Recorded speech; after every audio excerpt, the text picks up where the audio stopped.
नमस्कार दोस्तों, स्वागत है आपका हिंदी नॉलेज शो में। तो दोस्तों, इस वक्त फ्रांस एक बड़े संकट में घिर गया है क्योंकि इन्होंने इतना खा लिया है कि अब उसे पचाने के लाले पड़ रहे हैं। नहीं समझे? दरअसल जब तक फ्रांस के राफेल लड़ाकू विमान को भारत ने नहीं खरीदा था ना, तब तक दुनिया में इसका कोई नाम लेवा भी नहीं था। कोई इसे नहीं खरीदता था। इसलिए नहीं कि ये अच्छा लड़ाकू विमान नहीं था, बल्कि इसलिए क्योंकि ज्यादातर देशों को इसके बारे में पता ही नहीं था कि किस प्रकार का लड़ाकू विमान है, कैसा परफॉर्मेंस देगा। यानी कि भरोसे की कमी थी क्योंकि फ्रांस के हथियारों को लोगों ने ज्यादा नहीं देखा था। सब या तो अमेरिकी हथियार की तरफ जाते थे या फिर रूसी हथियारों की तरफ। लेकिन जब भारत ने राफेल पर भरोसा दिखाया, इसकी क्वालिटी को पहचाना और इसे खरीदा, उसके बाद तो फ्रांस की बल्ले बल्ले हो गई। कहने को भारत ने भले ही 36 राफेल लड़ाकू विमान खरीदे, लेकिन उसके बदले फ्रांस के सैकड़ों लड़ाकू विमान बिकवा भी दिए। कैसे? दरअसल भारत के ऑर्डर देने के ठीक बाद इजिप्ट ने इसे खरीदा 2 दर्जन से भी ज्यादा की संख्या में। उसके बाद ग्रीस ने खरीदा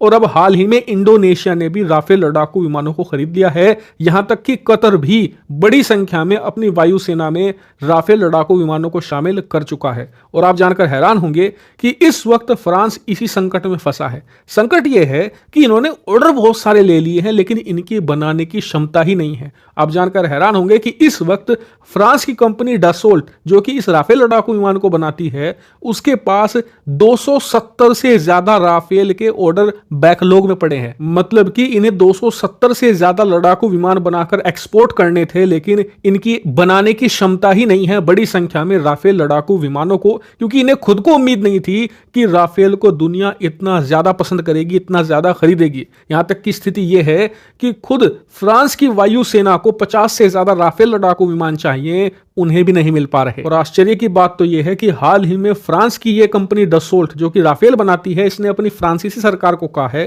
कि जी हम एक नई फैक्ट्री बनाने पर काम कर रहे हैं, लेकिन इस फैक्ट्री को बनाने के बावजूद भी हम समय पर राफेल लड़ाकू विमानों की डिलीवरी अपनी ही फ्रांस की वायुसेना को नहीं कर पाएंगे। दूसरे देशों से जो ऑर्डर लिया है उनकी समय पर डिलीवरी तो आप भूल ही जाइए। ऐसे में कहीं ना कहीं भारत भी इसमें फंस सकता है, क्योंकि भारत ने हाल ही में राफेल लड़ाकू विमान के एम वेरिएंट, यानी कि जो मरीन वेरिएंट है, जो कि हमने अपनी वायुसेना के लिए लिया है, उसके भी डिले होने की यहां पर संभावना है। और इसी को देखते हुए अब एक नई संभावना निकलकर सामने आई है। संभावना ये कि क्यों ना राफेल लड़ाकू विमान को भारत में ही बनाया जाए, क्योंकि ऑलरेडी भारत की कंपनी रिलायंस और फ्रांस की कंपनी डसोल्ट के बीच में ये एग्रीमेंट हो चुका है कि नागपुर में ये राफेल का एक पूरा प्लांट लगाएंगे। तो जब ये भारत में एक प्लांट लगा रहे हैं, तो क्यों ना भारत में एक्सपोर्ट करने के लिए भी मैन्युफैक्चरिंग की जाए। यानी कि जो इंडोनेशिया ने बड़ा ऑर्डर दिया है, इसके अलावा यूएई एक बड़ा ऑर्डर देने वाला है, तो उनके लड़ाकू विमानों को क्यों ना भारत में बनाया जाए और भारत से इनका एक्सपोर्ट किया जाए। यानी कि एक बहुत बड़ी समस्या का जो समाधान है वो भारत ही दे सकता है, और इससे भारत का भी फायदा है। एक तो एक्सपोर्ट जब हम करेंगे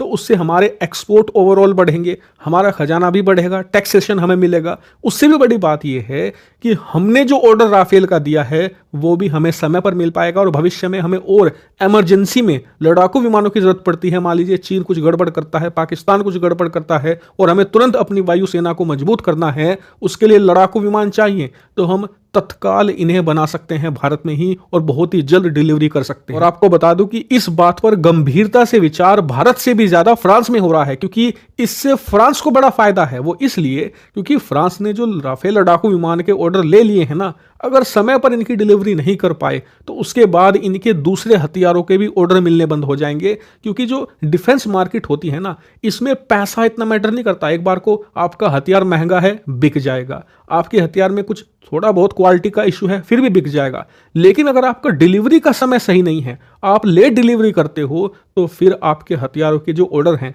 वो धीरे धीरे कम होने लगेंगे। रूस इसका प्राइम एग्जांपल है। आज की तारीख में बहुत सारे देश जो कि पश्चिमी देशों की परवाह नहीं करते और रूस के साथ क्लोज संबंध रखते हैं, उसके बावजूद वो रूसी हथियारों को प्रेफर नहीं करते, क्योंकि इस दिक्कत यही है रूस के साथ कि वो हथियारों की डिलीवरी बहुत ही ज्यादा डिले करते हैं। और भारत ने जब S-400 का ऑर्डर दिया था रूस को, तब भी हमारी सबसे बड़ी चिंता ना तो पैसे की थी, ना ही टेक्नोलॉजी की थी। सबसे बड़ी चिंता थी हथियारों के ऑर्डर के सही समय पर डिलीवरी की। और इसीलिए कहा जा रहा है कि फ्रांस को हथियार मार्केट में अपनी रेपुटेशन बरकरार रखनी है तो एक ही रास्ता है, भारत में विशालकाय राफेल लड़ाकू विमान की फैक्ट्री लगाओ और भारत से बनाकर एक्सपोर्ट करो। भारत का भी फायदा है, तुम्हारा भी फायदा है। हालांकि इस मामले पर जो भी अपडेट आएगा मैं आपको जरूर सूचित करूंगा। Thank you very much for watching.